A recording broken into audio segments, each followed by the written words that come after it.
So this modality then of what Clausewitz calls the war of maneuver, which we come to know most of us critically through Gramsci, but there's actually a military tactic in which you're thinking about moving your troops around at rapid speed, has again become a key element of military tactics since the 1980s. And this is what the military call the revolution in military affairs, very widely written about. And it began with the collapse of the Soviet Empire, the sense that war was again having been frozen, during the Cold War period into this stable formation, was again going to be rapidly moving and developing. And the striking thing that has made it different, seems to me, in recent times, has been its metamorphosis into cultural war. In a 1997 essay that was published in the Marine Corps Gazette, a general then argued, quote, "It is no longer enough for Marines to," his quotes, "reflect the society they defend. They must lead it, not politically, but culturally. The culture is what we are defending."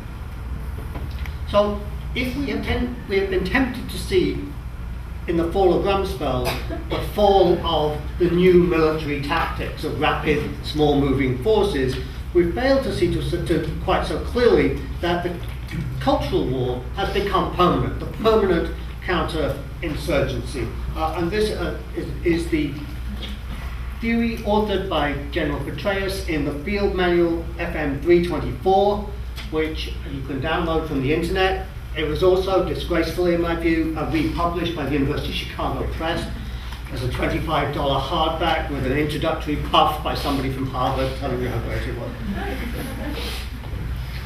But this book is an extremely serious text about the place of culture and war as culture. In the insurgency manual, counterinsurgency is explicitly cultural war, to be fought as much in the terrain of public opinion in the US as it is in Iraq.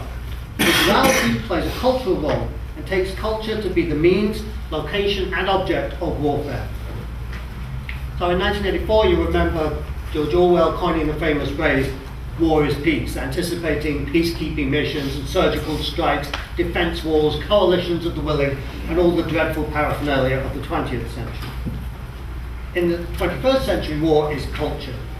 Globalized capital uses war as its means of acculturating its citizens to its regime, requiring acquiescence to its excesses of power and a willingness to ignore what's perfectly obvious. Counterinsurgency has become a digitally mediated version of imperialist techniques to produce legitimacy. Its success in the US is now unquestioned. No one is against counterinsurgency. You may be against the invasion, may even have opposed the war, but there is no public discourse opposing counterinsurgency. Now, I would argue that this method, this is what's new, not the digital materials that we looked at before. I'll give you an example of this, just to give you some visual stuff to look at.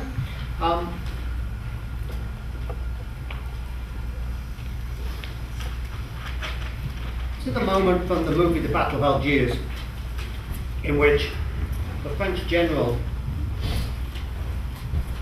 paratroop general, is going to announce to his troops that they're going to use torture.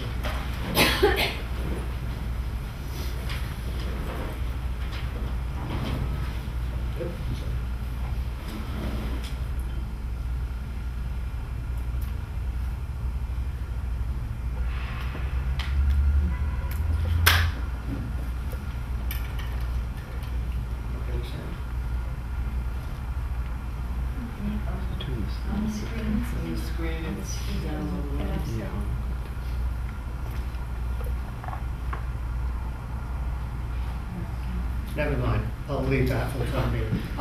What he does then is he announces to his troops that the use of torture will generate information.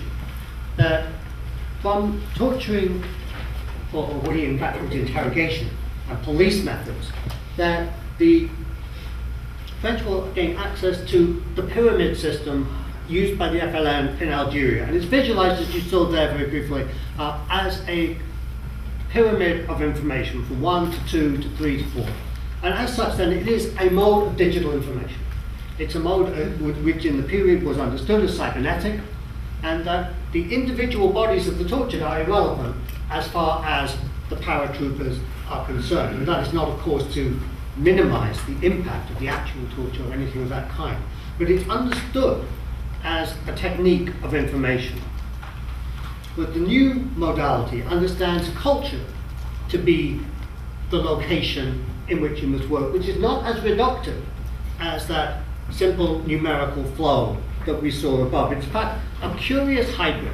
It belongs on the one hand to 19th century anthropology, such as that first coined by Edward Tylor in Primitive Culture, quote, cultural civilization, taken in its widest sense, is that complex whole, which includes knowledge, belief, art, morals, law, custom, and any other capabilities and habits acquired by man. Now, counterinsurgency, similarly in its manual, defines culture as, quote, a web of meaning or an operational code that is valid for an entire people. It's assumed to be acquired by all members of a particular society or group by means of what it calls enculturation. And according to the manual, culture therefore conditions how and why people perform actions, how they distinguish right from wrong, how they assign priorities. In other words, it's as if it were a set of rules. And you'll see from the metaphors that they use that it's a hybrid of digital metaphor, the web of operation, the web of meaning, the operational code, and a very traditional and now very outmoded understanding of culture. And it is indeed, as you may be going on to say, and I hope I'm not treading on your toes, Defense Department policy that an anthropologist be attached to every brigade combat brigade, both in Iraq and Afghanistan. And this is anticipated in the field manual, which calls for a political and cultural officer to be attached to each unit. It's kind of curious echo of Soviet tactics, you know, to have a political and cultural officer. And there has in fact been one anthropologist, a man called Michael Bhatia, who was killed in Afghanistan. On the digital side of the equation, this has been less effective. Hundreds of millions have been spent on things like synthetic aperture radar, infrared, and other aircraft-based means of visualized surveillance to relatively little practical effect. Whereas we could say that culture has in a certain sense worked insofar as what counterinsurgency has done is to accede to Saddam's culture of corruption and the strongman, and has bought off the Sunni parties through the so-called awakening, which is a salary of $300 a month, and has allowed Maliki to morph himself into the figure of the strongman. Now, the digital metaphors that surround this fully suggest, and are intended to, the fully rendered 3D environment of the video game that requires the designer to anticipate all possible moves by the player. And indeed, one day after the invasion of Iraq, Sony filed a trademark application for the name Shock and Awe, which they intended to use in a PlayStation. The war didn't go so well, I guess they never brought that out. But the war itself was played according to a series of gaming rules.